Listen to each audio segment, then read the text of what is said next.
The San Antonio Four were allowed to leave prison yesterday. In 1998, Elizabeth Ramirez, Cassandra Rivera, Christy Mayhew, and Anna Vasquez, all of whom are lesbians, were convicted on charges that they molested two young girls.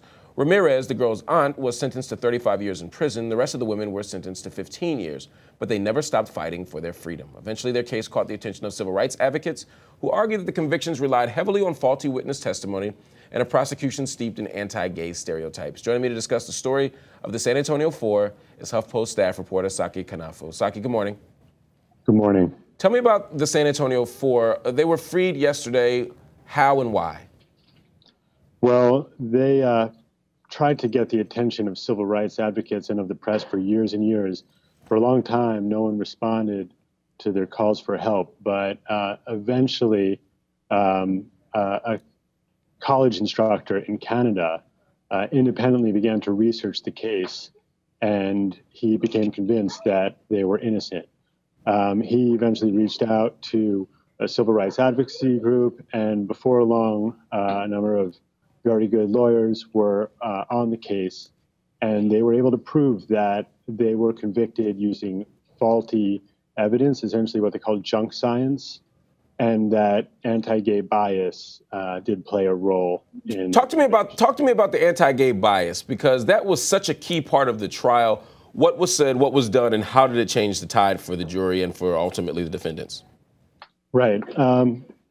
There wasn't a whole lot that was said explicitly, but the prosecutor in one of the trials did say that he believed that lesbianism is consistent with the allegations in the indictment. Essentially, he was suggesting that lesbians are predisposed to child abuse. But we also spoke with a number of people who just said that the atmosphere at the time, the climate, it was very hostile to lesbians, certainly in San Antonio and really nationwide.